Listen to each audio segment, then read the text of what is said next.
Hello, and welcome to our fourth module on matrix documentation. In this module, we will review the Matrix Recovery Action Plan, a critical tool to help clients map out and measure their progress in the matrix program. Next slide.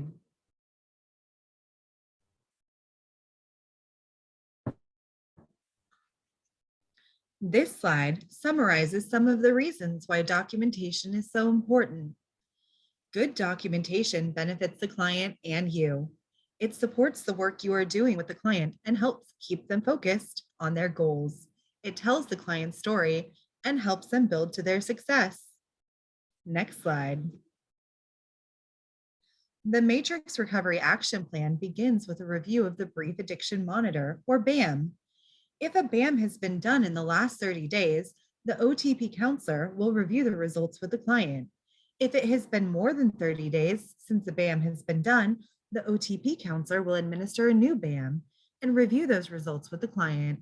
The BAM is found under the counselor dropdown in method 1. The OTP counselor will also assess the need for any referral services and make sure the ASAM assessment is current as well. Next slide.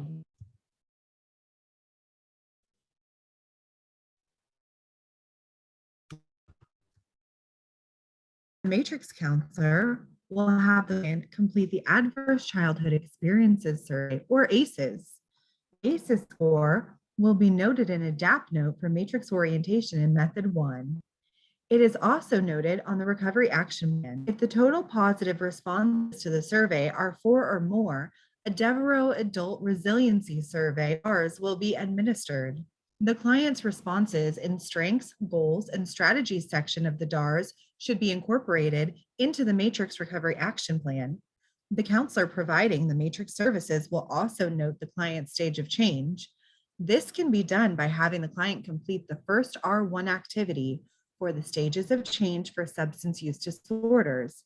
The counselor providing the Matrix services will also note if the client's participation will be supported by an outside organization. This could be a therapist, a parole or probation officer, or a social worker working with the client. Next slide.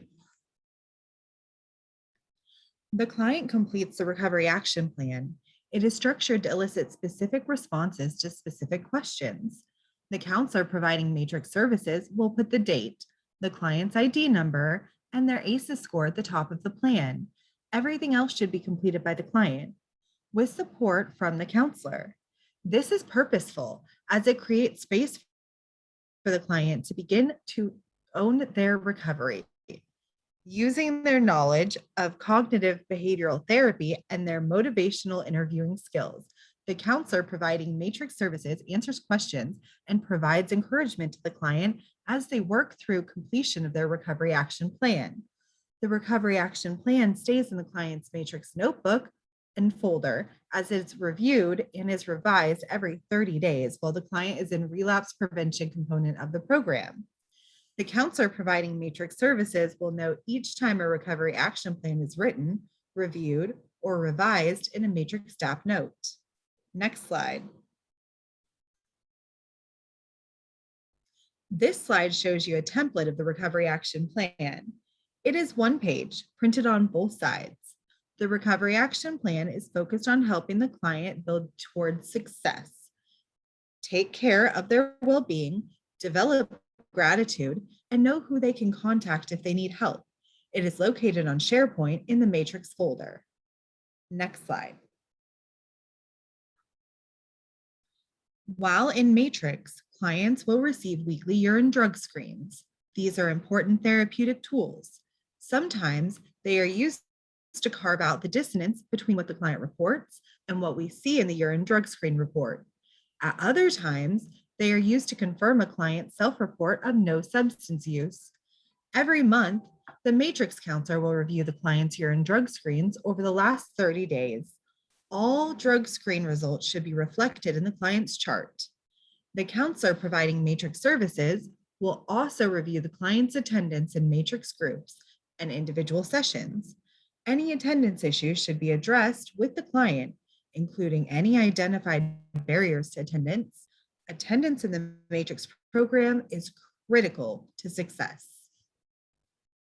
Next slide. Matrix sessions, both group sessions and one-on-one sessions, are used to guide each client's recovery action plan in a direction that is strength-based and stage of change directed. Building the recovery action plan based on the client's strengths, interests, talents, and experiences will set them firmly on a path to success. Keeping track of where the client is in the stage of change model will help to match the client's objectives to their goals. Following the objectives in the recovery action plan keeps matrix sessions guided and focused. Next slide. Recovery action plan reviews are done regularly in the matrix program. Initially, the recovery action plan is reviewed every 30 days. When the client completes relapse prevention groups, the recovery action plan is reviewed. After completing relapse prevention groups, the recovery action plan is reviewed every 90 days. Recovery action plan can also be reviewed anytime the client or the counselor believes that a review is needed or would be helpful. You have reached the end of this video. Please be sure to take the quiz in this module and review any additional reference materials provided.